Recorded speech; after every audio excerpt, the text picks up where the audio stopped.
Wahai anakku, belikan ayah sebuah rumah yang terletak jauh dari rumah para ulama. Buat apa aku mendekati mereka? Jika aku membuat sedikit kesalahan, mereka akan mengutuk dan memalukan aku habis-habisan. Bahkan seandainya mereka mengetahui tentang nikmat yang sedikit yang ada pada diriku, mereka akan berasa iri hati dan dengki. Ini ulama ni di antara orang-orang yang tertipu kan, dah kita baca dulu. Ialah para ulama yang hasad dengki, ulama yang ngira nak negur orang je, dia tak nak ditegur ya. Jenis-jenis kata ayat, jauhkan aku daripada ulama ni katanya. Begitu juga sebelum ini kita baca Malik bin Dinar kata apa? Aku suka mendengar pengakuan ulama kepada seluruh manusia. Aku percaya, tapi aku tidak mahu menerima pengakuan antara para ulama kerana mereka berendam antara satu sama lain. Sebenarnya orang-orang ini orang banyak ilmu, tapi belum layak dipanggil ulama. Ya, kerana ulama itu kriteria dia apa? Takutkan Allah. Innama yakhshallaha min ibadihil ulama. Sesungguhnya yang takut akan Allah ialah hamba-hambanya, hamba-hamba Allah yang alim, yang ulama. Baru dia layak dipanggil ulama. Kalau takutkan Allah. Kalau tak takutkan Allah, dia sebenarnya bukan ulama. Cuma dalam dunia ni orang gelar dia ulama. Di sisi Allah dia bukan ulama. Apa namanya? Ulur dalam semak. Tajuk kita ni memelihara hati ya, memelihara hati. Senang ni. Hati ni dia berbolak-balik. Selain itu kadang-kala setengah ulama menyombongkan diri. Nampak tu? Ulama ni ada yang menyombongkan diri. Kau tak kenal ke aku. Aku ngajar kau tak minggu. Kau tak kenal aku. Berani kau nak menamakan cakap aku ya. Ya. Ada ke ulama begitu? Mana tahu kan? Tak ada pula ya.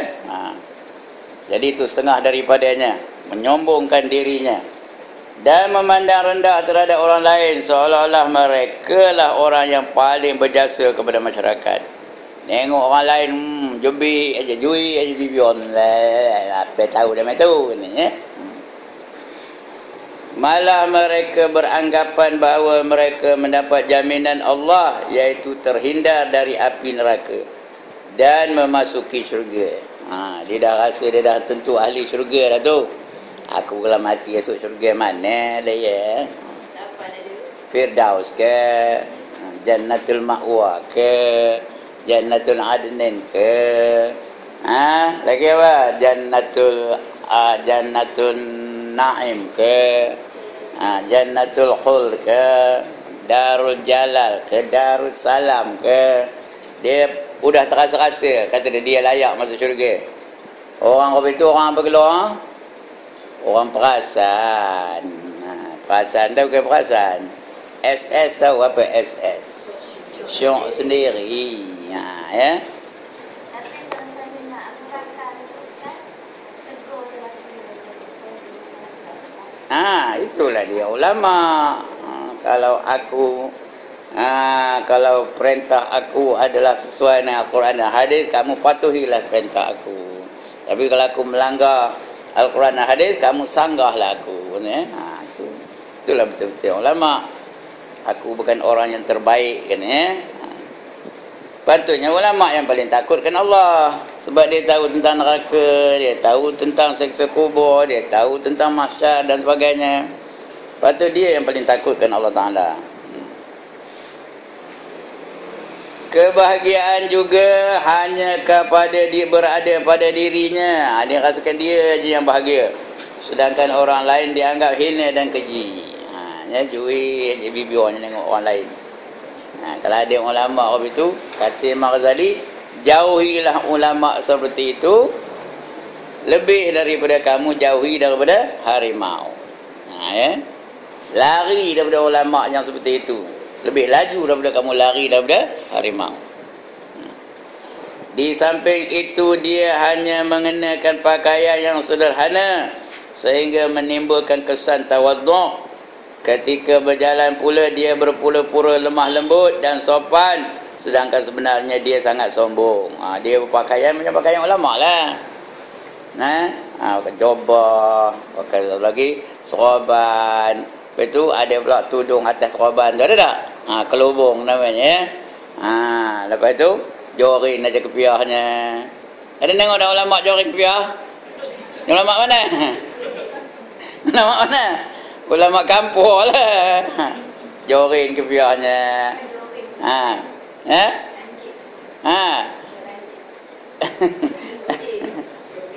Jorin.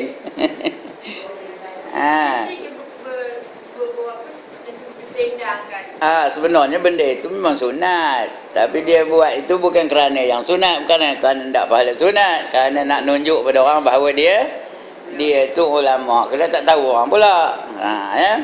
Memang disuruh pakai, betul jangan tak pakai pula. Bukan benda tu berdosa ke apa tak. Tapi dia buat tu bukan kerana Allah, kerana nak nunjuk-nunjuk, kerana nak berbangga-bangga. Jalannya pun lemah lembut, je tunduk, je rupanya. Macam mana? Tunduk, tapi matanya. Jenis itu. Pendek kata, pada lahirnya dia adalah seorang yang tawaduk. Apa tawaduk? Merendah diri. Tetapi dari segi batinnya sangat takabur. Siapa tak takabur angkat tangan? Orang takabur tu dia mewarisi pusaka daripada siapa? Dari siapa? Iblis, syaitan. Ya, iblis lah tu. Dia mewarisi sifat daripada iblis. Yang makhluk yang pertama takabur ialah iblis. Orang yang buta hatinya tidak akan pernah melihat keadaan sebenarnya. Orang-orang semacam itu, orang yang buta hati, dia tak nampak kepalsuan pada ulama-ulama itu. Termasuk ulama itu sendiri, dia tak nampak kepalsuannya. Dia tak nampak sifat itu boleh membinasakan dirinya. Termasuklah ulama itu sendiri. Pasal dia mungkin belajar benda-benda yang zahir saja, tapi dia tak belajar ilmu tasawuf. Dia tak ada pagar dia dalam memelihara dia daripada dosa-dosa batin. Itu yang dia panggil ghurur tu. Ghurur, tertipu, terpedaya. Sebab kata Imam Ghazali, yang pertama-tama sekali ghurur tu ialah ulama lah. Itu yang pertama sekali ghururnya.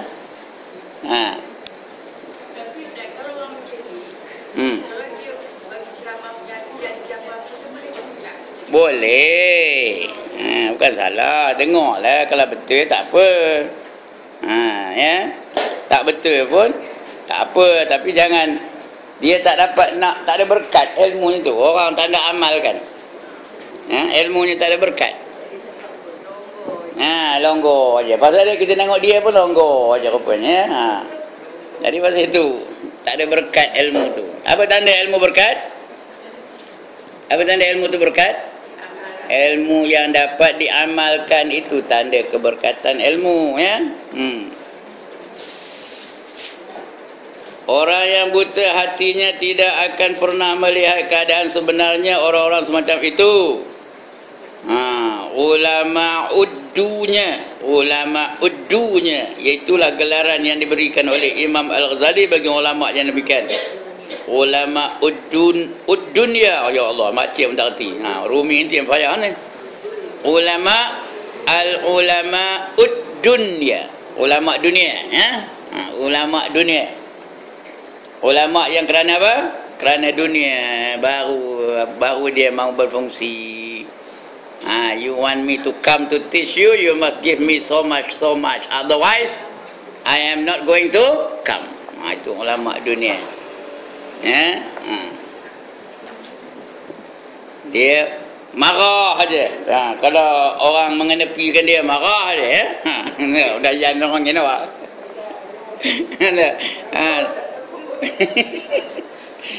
Marah dia, kecil hati je dia, merajuk aja dia. Itu jenis ulama itu lah ya. Amin ya Allah, mudah-mudahan jangan apa itu ya. terdapat sebuah kisah tentang orang yang suka berpura-pura tawaduk, soleh dan berilmu. Dia pura-pura tawaduk, berpura-pura soleh, berpura-pura berilmu.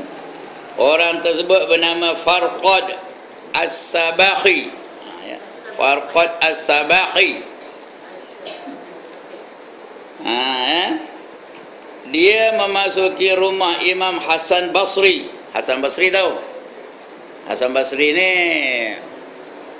apa namanya, orang yang di zaman dia lah mulanya timbulnya kaum Mu'tazilah. Di zaman Hasan Basri ni mulanya timbul kaum Mu'tazilah tu. Dia orang Basrah. Basrah ni satu bandar di negeri Iraq. Itu Hasan Al-Basri. Dia pergi ke rumah Hasan Al-Basri. Mana kedai ada Hasan Basri, dengan mengenakan baju yang dibuat dari bahan kasar. Artinya bajunya tu kualitinya rendah saja. Kasar aja benangnya. Nunjukkan dia tu apa? Nak menunjukkan dia tu orang yang zuhud. Aku ni dia nak nunjuk bahawa dia tu zuhud.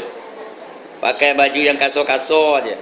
Manakala Imam Hasan Al-Basri pula mengenakan pakaian yang bagus.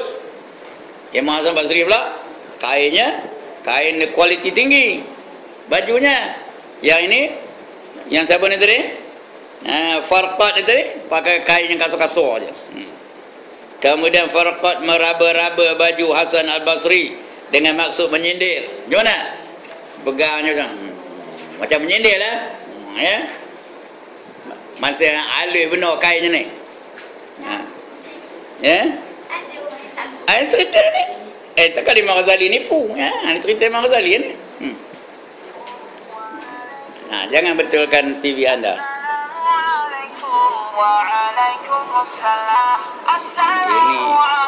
tak nak dengar.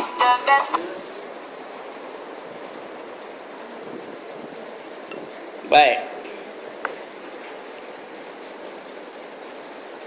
Manakala Imam Al-Basri pula mengenakan pakaian bagus, kemudian Farqad meraba-raba baju Hasan Al-Basri dengan maksud menyindir. Maka berkatalah Imam Hasan Al-Basri, apa yang ada pada bajuku? Tanya dia Hasan Basri, apa yang ada pada baju aku? Bajuku adalah baju ahli syurga. Bagus, katanya. Orang ahli syurga takkan bawa baju komen-komen. Ya tak? Hasan Basri dah tahu maksud si ni tadi, Farqad ni tadi. Nak perli-perli. Ini apa kamu pegang-pegang baju aku? Ini baju ahli syurga, tahu katanya. Bagus punya baju. Sedangkan bajumu adalah baju ahli neraka, kasar. Ahli neraka mana ada? Adakah baju ahli neraka baju dekron? Dekron cotton ada ke? Mana ada? Ya. Sedangkan ahli neraka kononnya mengenakan baju yang kasar. Tetapi pada hakikatnya mereka takabur. Hasan Basri tahu keadaannya. Pada hakikatnya mereka itu takabur, pura-pura jadi orang yang tawaduk. Seterusnya Imam Hasan Basri mengatakan kezuhudan mereka hanya di dalam baju, sedangkan hati mereka takabur. Dia zuhudnya hanya apa? Pada pakaian aja, bajunya zuhud, seluarnya zuhud, jalannya zuhud, gayanya macam orang zuhud, tapi sebenarnya dalam hatinya penuh dengan takabur. Itu kata Hasan Basri kepada siapa nama tadi? Farqad.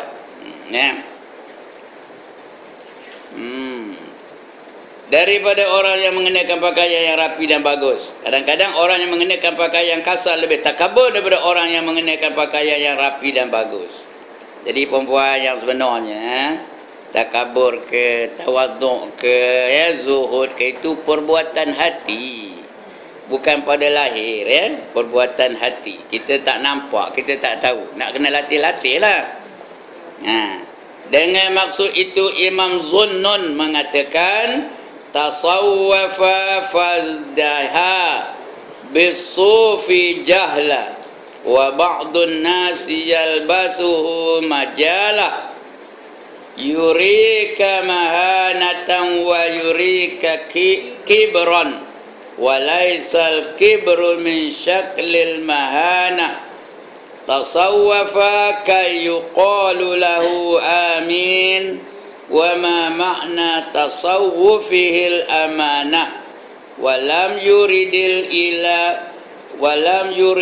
ilaha bihi walakin arada bihi tariqa ilal khiyanah. Mereka mengaku tasawuf, kata Imam Zunnun, akan tetapi mereka bermegah-megah dengan baju yang kasar kerana mereka bodoh. Kau punya orang bodoh yang apa itu, pakai borok-borok, pakai compang-camping, pakai baju buat daripada guni gandum aja, padahal dia duit ada. Duit tu bukan pula diinfak dalam jalan Allah. Duit tu disimpan aja. Itu orang bodoh lah tu. Sudah dia pakainya tidak. Dia tidak menikmati harta yang ada pada dia. Lepas tu simpan aja. Dia rasa megah dengan wang ringgit dia. Itu orang bingung lah tu. Kawan-kawannya kalau dia duit banyak, dia belanja kan, adalah manfaat bagi dia. Dia belanja ni tak, belanja pun ni tak. Nunjuk pada orang dia tu zuhud, padahal dia bukan zuhud. Itu orang bingung namanya. Memang banyak orang yang memakai baju kasar yang selalu dipakai oleh orang yang soleh, tetapi hanya untuk menghiasi diri. Nak berhias saja, gaya macam orang soleh, tapi orang toleh. Dia dianggap sebagai orang yang tawaduk, tetapi yang nampak pada dirinya adalah sifat takabur. Dia bertasawuf agar dikatakan sebagai orang yang boleh dipercayai, padahal dia melakukannya kerana maksud tertentu. Dia berbuat demikian bukan kerana Allah, melainkan dalam usaha mencari jalan untuk berkhianat. Khianat dengan apa? Khianat dengan Allah Ta'ala lah. Dia macam nak nipu Allah, tapi Allah tipu dia balik. Wa makaru wa makarallah wallahu khairul makirin, kata Allah, ya. Itu orang yang tertipu tu, dia menipu Allah, Allah balas balik tipu dayanya, dan Allah lah yang sebaik-baik pembalas tipu daya, ya. Jadi bukan disuruh kita tu pakai compang-compeng, tidak pula suruh kita bermegah-megah. Pendapatan atau pelajaran yang kita dapati ni, kita kena hati kita tu ikhlas, ya? Kalau kita pakai cantik-cantik pun jangan dengan tujuan untuk menunjuk-nunjuk. Pakailah kerana kita nak menutup aurat. Itu aja. Tak ada pula suruh pakai compang-compeng pula. Tapi jangan pula kita pakai cantik-cantik untuk bermegah-megahan. Jangan pula pakai compang-compeng untuk menunjukkan dia tu zuhud, sedangkan dia tak zuhud. Itu menipu diri, menipu Allah, menipu orang ramai. Lagi banyak dosanya. Kalau dia pakai cantik-cantik, dia riak, satu aja dosanya, dosa dia riak tu aja. Tak ada dengan cuba nak nipu siapa-siapa. Tapi kalau dia pakai buruk-buruk, pakai comot-comot, tujuan untuk menipu macam, orang nak biar kata orang dia tu ngujub, ngujub lah. Dia kata orang dia tu zuhud, dia kata orang dia tu tawaduk, dia kata orang dia tu warak dan sebagainya. Itu nak menipu. Orang yang nak menipu, dah dua dosanya. Yang pertama riak, yang kedua ujub, yang ketiga takabur, yang keempat nipu lah tu. Sikit banyak ke dosanya, sikit punya rugi. Udah habis tu nikmat tak ada pula. Ada nikmat hilang begitu saja. Sikit ke punya rugi tu. Bingung ke adik tu? Bingung lah tu. Baik. Oleh itu bagi orang yang hendak beribadat dengan sebenar-benarnya, dia harus berhati-hati terhadap 4 sifat buruk tersebut, iaitu tulul amal. Apa arti tulul amal? Apa arti tulul amal tadi? Dah dulu dah baca dah tu. Apa artinya? Tulul amal apa artinya? Panjang angan-angan. Panjang angan-angan. Yang pertama. Yang kedua, azalah. Apa azalah? Memencilkan diri dia. Dia menghinakan dirinya. Padahal dia dengan tujuan untuk bermegah-megah. Itu namanya azalah. Menghina, dia pura-pura menghinakan dirinya, padahal dengan tujuan untuk bermegah, tujuan untuk nak nunjuk-nunjuk. Yang ketiga, hasad. Apa arti hasad? Ya Allah, takkan tak tahu hasad. Apa arti hasad? Busuk hati. Hasad dengki lah. Ya Allah. Hasad tu cakap Arab, dengki cakap Melayu. Orang Melayu hasad dengki. Lailatu tu artinya apa? Malam. Malam tu apa? Malam. Orang Melayu malam Lailatul Qadar. Apa itulah. Udah malam Lailatu pula lagi. Malam Qadar udahlah. Kasut tu apa? Kasut boot tu apa? Kasut dah jadi apa? Kasut boot. Hasad tu dengki lah. Tapi orang Melayu hasad dengki. Baju kot. Berapa lah tu? Cuba pandu terai. Lagi banyak pula tu. Cuba pandu terai. Lagi apa? Cikgu Rosli ngajar di mana? Saya ngajar di sekolah ACS. ACS apa? Anglo Chinese School. School apa? Sekolah daripada modal tadi apa? Sekolah juga. Itulah orang Melayu. Itu sebab dalam bahasa Malaysia ada perkataan berganda. Ada tak? Dia tak boleh sekali, nak banyak-banyak. Sunyi, sepi, lagi terang, benderang. Itu cakap Melayu lah ya. Lagi apa? Gemuk, gedempul, kurus, kering. Dia tak boleh satu perkataan, nak banyak. Pasal orang Melayu memang suka bobit-bobit.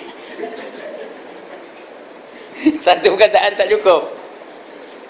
Tengok Quran, dia satu perkataannya padat, meliputi segala-galanya. Yalah.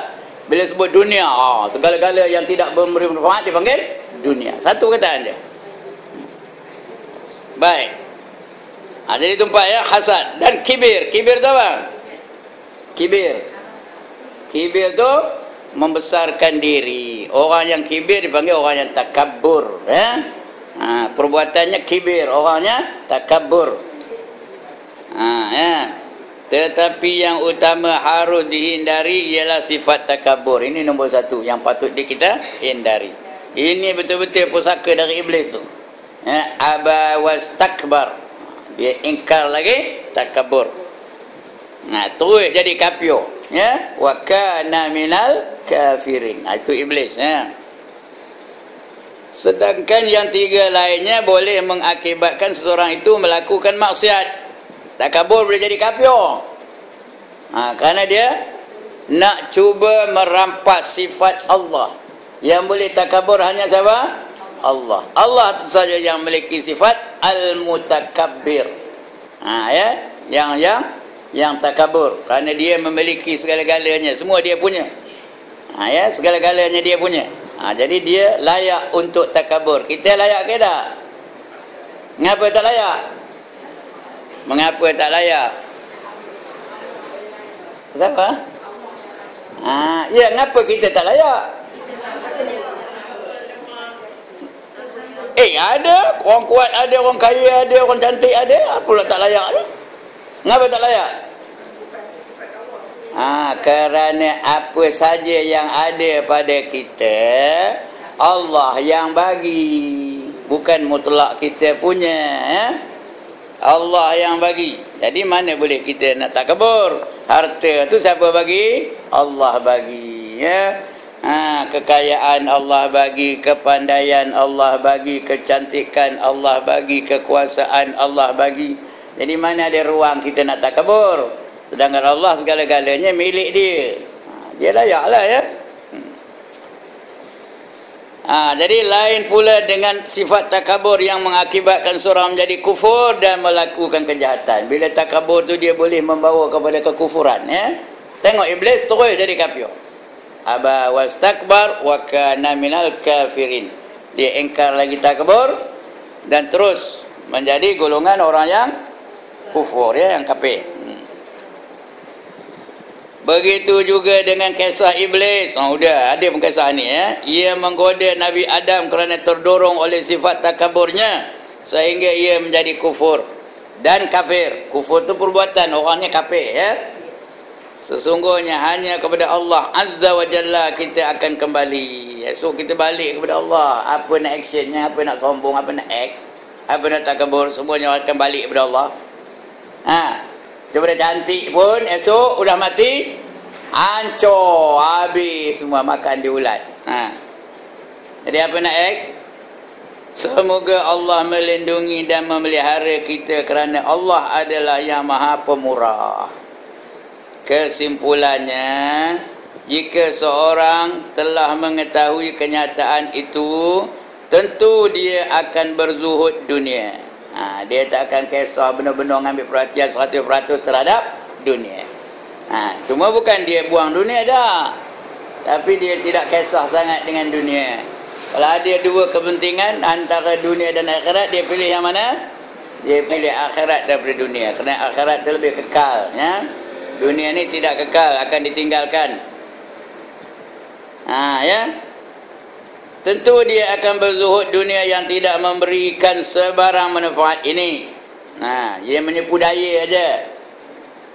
Sebaliknya dia hanya akan mengambil yang manfaat saja dari dunia ini. Bukan tak ada manfaat, ada. Cahaya ada manfaat tak? Ada. Kalau ada cahaya senang kita datang ke Markaz ni. Ya. Kipas angin ada manfaat tak? Ada. Kalau tidak lupa ribu kejap ni. Kalau tak ada kipas angin macam? Hangat pijo. Muka tudung pun daripada Pak Ustaz mau. Sudah hangat pijo?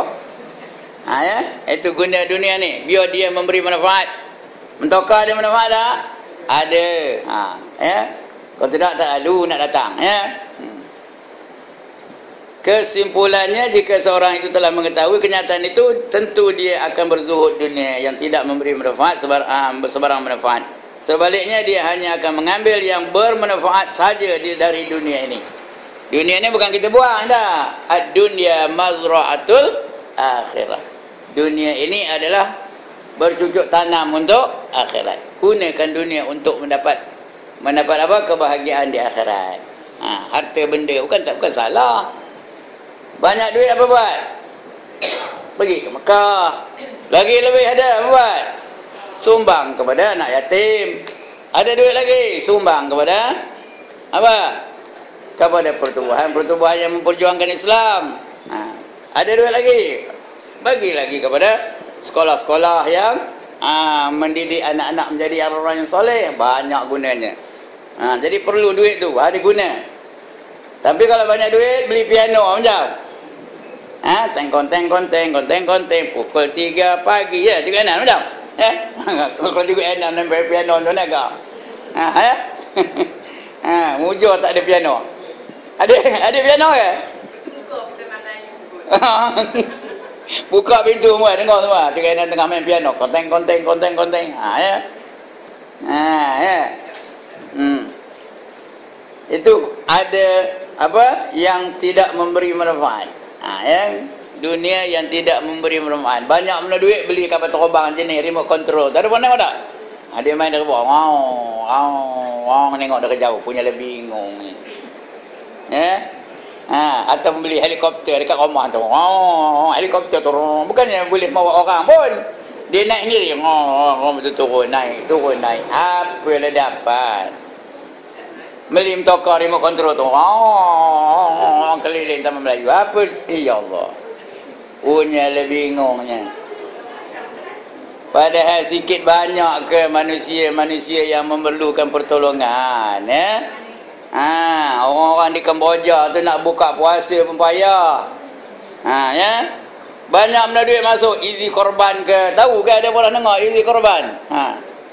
Bagi sedekah. Sekarang ni boleh. Apa pun boleh. Apa nama dia? Wakaf. Di bank muamalat ada. Wakaf bank muamalat. Kau dah banyak duit. Ya? Ustaz, saya nak tanya. Itu yang dalam Al-Hijrah yang Ustaz tahu. Yang dia kata harta tu saya nak wakaf. Yang keling tu Ustaz kata dia Islam. Mana keling? Seorang keling, seorang Cina, seorang Melayu. Yang keling tu dia kata harta dia nak wakaf. Islam. Entahlah mana saya tahu. Saya tak tengok ceritanya. Ya? Iklan. Entah mana tu. Apa saya mana ada tengok iklan pun. Mana saya tahu kan? Iyalah. Saya tak tahu, wallahu alam. Tapi keling tu bukan macam Islam kan? Tak ada lah. Kalau dia bukan Islam, wakafnya dapat free je lah. Tak adalah apa-apa. Dia pahala Ustaz. Pahala di dunia lah. Dia dapat pahala di dunia. Esok matinya, korang sakitnya. Oh, kafir pun boleh kafir. Boleh? Terimalah. Dia nak mati esok korang, sakitnya orang lain teruk, benda sakitnya dia korang, benda sakitnya. Salahnya? Terima. Dia nak more kan? Taklah more lah, salah. Mamam lah. Pahala tak ada dapat ke dia. Itu Allah bagi dia kesenangan hidup di dunia, ya. Di akhirat tak ada bahagiannya, di dunia dapat pahalanya. Macam di Gopeng tu, Masjid Lama Gopeng, di antara yang morenya ialah Wakil Rakyat Teja. Ya, siapa nama Wakil Rakyat Teja siapa? Yang keadilan tu apa? Kang Licak itulah nama, saya pun dah lupa. Tak begitulah. Apa? Canglika. Lantaklah apa lincikiang ke apa ke, lantaklah. Lincikang lincikang, maka lincikang. Dia antara yang more. Apa salahnya, lantak. Iyalah. Wakaf itu salah guna kalau manfaat itu salah. Banyak dulu masjid kan ada, masjid jam tu dia apa? Sumbangan Lam Tong Leng kata di masjid tu. Tak apa, terima lah. Apa salahnya? Yang tak boleh kita membesarkan tokong, membesarkan kuih lah. Itu tak boleh lah, ya. Demo nak bagi kita, ambil lah, lantak lah. Ya? Kalau kita kekah tak boleh bagi dia makan. Ya? Itu dia. Kalau dia nak korban, lantak lah, sembelih aja lah korban. Ya, janji apa? Janji bukan dia tu benda-benda yang haram. Baik. Mana ke dia? Dah hilang. Janganlah mengambil dunia ini kecuali untuk beribadat kepada Allah. Jangan pula bermegah-megah dan bersenang-senang. Bermegah-megah ni dalam hati kita tak nampak, ya. Tapi jangan kita tuduh-tuduh orang itu kenapa itu nak nunjuk-nunjuk, jangan, ya. Itu antara dia dan Allah. Yang nampak dia yang tahu, dia dan Allah Ta'ala. Kalau dia nak bermegah, dia tahu. Allah pun tahu. Kita tak tahu. Jangan kita pandai nunjuk-nunjuk. Itu bukan apa tu. Itu nak nunjuk-nunjuk tu. Jangan pandai-pandai. Ya. Tak pasal dapat dosa. Tuhmah. Yalah. Begitu juga bersenang-senang. Nak bersenang-senang tak boleh. Ya. Nak bermewah-mewahan. Itu artinya, ya. Ada yang memberi merat, tak yang lebih baik lagi, tak yang lebih baik lagi, sehingga melalaikan daripada beribadah. Itu yang salah tu. Ini kerana perkara itu akan kita peroleh di syurga kelak, iaitu negeri yang penuh nikmat yang abadi. Yang bersenang-senang tu di mana patutnya? Di syurga. Esok di syurga tu tak ada langsung yang menyusahkan, tak ada yang sederhana pun tak ada. Yang apa? Yang best-best saja semua. Makan best, pakaian best, mahligai best, kenderaan best. Tak nak ke? Kesihatannya best, wajahnya best, segala-galanya best lah. Ya? Dalam dunia ni cukuplah berpadalah sehingga kita sampai hajat kita udah lah, ya. Jangan berlebih-lebihan. Ya. Udah ada Mercedes sudah lah. Jangan dak Lamborghini pula. Ya. Tahu Lamborghini? Bukan Lamborghini. Ya. Ya. Iaitu negeri yang penuh nikmat yang abadi. Pula tu apa arti abadi? Kekal selama-lamanya, forever and ever and ever and ever and ever and ever, abadi. Ya, dalam dunia ni mana ada nikmat yang abadi, ada ke? Tak ada. Dan hampir kepada Allah Rabbul Alamin. Yang paling baik ialah dia nanti akan melihat wajah Allah. Ada orang 2 kali sehari dapat tengok Allah. Pagi kali, petang sekali. Ada orang sekali sehari.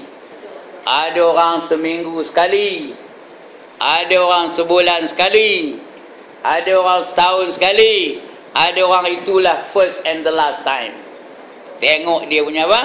Dia punya kategori, dia punya darjat di akhirat besok. Kalau boleh kita tak berapa? 2 kali sehari lah tengok wajah Allah. Itulah dia dekat, hampir dengan Allah Ta'ala. Ya, bila hampir dengan Allah Ta'ala, hampir dengan Nabi-Nabi. Sedangkan Nabi Musa pun tak boleh. Itu di dunia. Oh, dia minta boleh. Dia nengok di dunia. Nah, tak dapat di akhirat, dia apa nak kenangkan? Dia Nabi Rasul. Itu dia nak tengok Allah di dunia. Mana dia Nabi pun tengok Allah di dunia? Tak ada. Nabi Muhammad pun tengok Allah di mana? Sidratul Muntaha. Bukan di dunia ni. Nabi Ibrahim pun, ya ke orang mati tu boleh hidup balik? Kata nanya Tuhan. Apakah kamu tak beriman? Beriman katanya. Tapi aku tak kepastian kata dia. Apa Tuhan suruh? Suruh apa? Ambil burung tu 4 ekor. Lepas tu cincang-cincang. Lepas tu gaulkan. Lepas tu letak sebahagian satu bukit. Sebahagian 4 bukit letak 4 tempat tu. Lepas tu kamu panggil burung tu. Dia pun panggil. Dah buat apa tu dia panggil. Dia panggil semua berkumpul balik. Terbang balik ngadap dia. Baru dia yakin betul-betul. Ya. Nak tengok Tuhan tak ada juga. Yang dapat tengok Allah ketika hayatnya Nabi Muhammad je. Itu pun bukan di dunia ni. Di mana? Di Sidratul Muntaha, atas daripada langit yang ke-7 lagi. Itu pun bukan makna Allah ada di situ. Jangan silap. Allah bukan bertempat, ya. Bukan makna Allah ketika itu ada di Sidratul Muntaha, tak ada di Mekah. Dia bukan yang di situ siapa? Yang di situnya siapa? Di Sidratul Muntaha tu Nabi Muhammad, bukan Allah. Allah tidak bertempat, tidak di atas, tidak di bawah, tidak di kiri, tidak di kanan, tidak di depan, tidak di belakang. Di mana-mana pun Allah ada. Kejap ni ada tak Allah? Ada ke tak? Kalau ada yang jebik, nyongak ustaz, nampak ada Allah? Nampak ada Allah? Nampak ada yang nyongak ustaz. Nampak Allah. Ya? Allah sekarang ada ke tak ada sini? Habis kalau Allah ada sini, tak ada lah di Singapura ya. Apa? Allah bukan macam kita. Bila ada di TMJ, tak ada di Taman Tosa. Kalau ada Taman Tosa, tak ada di TMJ. Itu kita. Allah di mana-mana pun ada. Ya? Kena fahamnya tu. Tapi di syurga esok, kita dapat melihat wajah Allah. Mana rupanya? Mana rupanya? Entah, wallahu alam. Memang tak tahu. Itu dia. Tuhan yang maha kuasa, maha kaya, maha dan maha pemurah. Orang yang berfikir akan sedar bahawa sebahagian besar manusia tidak setia dan taat. Ambillah manfaat dari pergaulan kamu dan tinggalkan segala yang membawa kemudaratan. Itu bergaul tu biar yang bersama-sama yang nak mengingati Allah. Betul yang elok kita bersahabat dengan jamaah. Yang berjamaah, yang satu aliran. Ya. Kita nak berkawan. Jangan berkawan dengan orang-orang yang menentang Allah Ta'ala. Bukan makna saya suruh bermusuh tak. Tapi jangan bersahabat dengan orang-orang yang tak suka kepada menjalankan perintah Allah. Nanti kita akan apa? Kita akan sama-sama terikut, terpengaruh dengannya. Ya. Kalau kita berkawan, kita tunjukkan akhlak yang baik. Iyalah, tunjuk akhlak yang baik. Dia tak mau juga akhlak yang baik. Kalau kita boleh mempengaruhi dia, tak apa. Takut terbalik. Jadi kita ukur diri kita ni. Boleh atau tidak kita mempengaruhi dia. Kalau boleh, tak apa. Berkawanlah. Berkawan pun jaga. Kena apa? Kena bataskan. Kalau benda-benda yang tak ada masuk dalam syariat, jangan kita campur. Itu yang payah tu. Kadang-kadang kan tak campur, apa kata demel pula kan. Kan haru tu. Jadi sebab itu kita kena apa? Kena pilih sahabat-sahabat kita. Biar yang sama-sama hendakkan hendakkan keredaan Allah Ta'ala. Sebab kita ni tak ubah macam buah betik. Tahu ke buah betik? Dia potong jurai. Lepas tu dia rendam. Sejurai rendam dalam air garam. Sejurai lagi rendam dalam air cabai burung. Sejurai lagi rendam dalam air patawali. Sejurai lagi rendam dalam air gula. Sejurai lagi rendam dalam air cukai getah. Rendam 4 hari. Lepas tu keluarkan balik. Keluarkan balik. Yang direndam dalam air garam tu apa rasanya? Masin lah dia. Gitulah kita ni.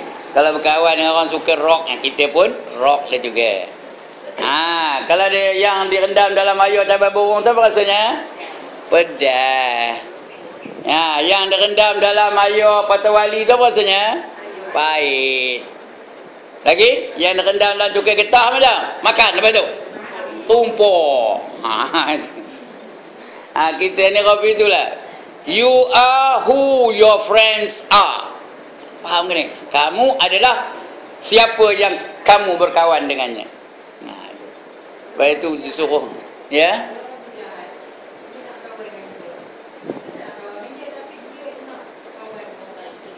Tak apalah, kawan lah, tapi jangan jadi sahabat dulu. Kawan lain, sahabat lain ya. Jangan jadikan dia sahabat dulu sehinggalah dia bersama. Ya. Bukan makna kita tengok dia tu nak nampar je dah.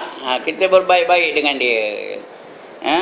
Baik dengan dia, tunjukkan akhlak yang terbaik. Mudah-mudahan dia mengikut kita. Kadang-kadang orang ni masuk dalam jemaah kita ni, dia tengok akhlak kita, bukan kita anu sangat tau. Bukan kita ajak-ajak sangat, dia tengok kita punya tu dia seronok, tengok dia pun tertarik. Macam tu. Bukan maknanya kita nak tunjuk pada demo tu, tunjukkan komen ni nak pakai mana esok. Jangan ya. Tapi jangan terus-terus jadikan sahabat. Ya. Kenapa? Nanti takut kita yang terpengaruh, bukan mereka yang terpengaruh, kita yang terpengaruh. Tapi Ustaz, masa zaman Nabi Ustaz, banyak orang yang memeluk Islam tu, banyak akhlak Nabi. Ya dah. Macam itulah. Kerana akhlak Nabi itu, dia bukan maknanya bersahabat dengan dia mah. Dia tunjukkan akhlaknya. Mereka hina dia tetap sabar, tetap senyum, tetap tegur. Saya bukan nyuruh tak tegur ni tegur. Kita pun aku orang kata tahan je. Tahan lah, itulah gitu. Tahan itu. Entah tu kita ajak kebaikan. Ataupun tak payah ajak, begitu tunjukkan kebaikan kepada mereka. Dia kedekut, kita pemurah. Lagi? Dia perli-perli aja, kita baik-baik aja dengan dia. Macam tu. Dia ajak dengan wayang, kita pun pergi ya. Gitu. Itu yang takut tu. Pergi aja katanya. Macam itu yang banyak terpengaruh tu. Dia bersanding dengan anaknya kahwin, dia bersanding. Suruhnya kita nepung tawa macam. Tak pergi lah sekian kawan macam. Ya. Lebih lagi ustaz suruh macam doa depan orang bersanding macam. Lagi haru. Ya. Jadi sebab itu kita berbaik-baik dengan mereka, tapi jangan bersahabat. Kalau kita bersahabat, nanti kita akan takut terpengaruh dengannya. Orang yang berfikir akan sedar bahawa sebagian besar manusia tidak setia dan taat. Ambillah manfaat dari pergaulan kamu. Ini pergaulan yang penting ya. Dan tinggalkanlah segala yang membawa kemudaratan. Ya. Sebab itu Imam Ghazali kata, kalau dah kamu bergaul juga, tapi tidak juga dapat mengubah keadaan masyarakat, dan kata kamu tu takut kamu akan terjebak sama, ketika itu maka hendaklah kamu apa? Beruzlah. Apa itu uzlah? Asingkan diri daripada masyarakat itu. Takkan bukan terus-terus uzlah. Kita takut kita akan terpengaruh. Itu yang suruh kita beruzlah tu ya. Apa kata Nabi? Ihfazillah tajidhu haitsu tajaht. Ya. Artinya peliharalah dengan baik hubungan kamu dengan Allah. Dan saya engkau menemui Allah Subhanahu Wa Taala di mana juga engkau berada ataupun engkau pergi ya. Kamu akan berjumpa dengan Allah di mana saja kamu berada. Bermaknanya apa? Kita sedar Allah tu ada aja, tak pernah tak ada. Itu kita sedar ya. Allah tu sentiasa aja ada. Di market dia ada, di pasar malam dia ada, tengah mengaji ni dia ada, di majlis kenduri dia ada. Ya. Di majlis kenduri boleh tak buat maksiat? Boleh tak? Apa tak bolehnya? Campur gaul itu satu. Yang kedua, dia bagi 4 ketul ayam untuk 4 orang tanpa yang 3 ketul seorang. Tinggal seketul untuk orang lain. Itu apa keluar? Itu apa ketulnya? Syarhut ta'am. Syarhut ta'am. Habis tu komen pula tu.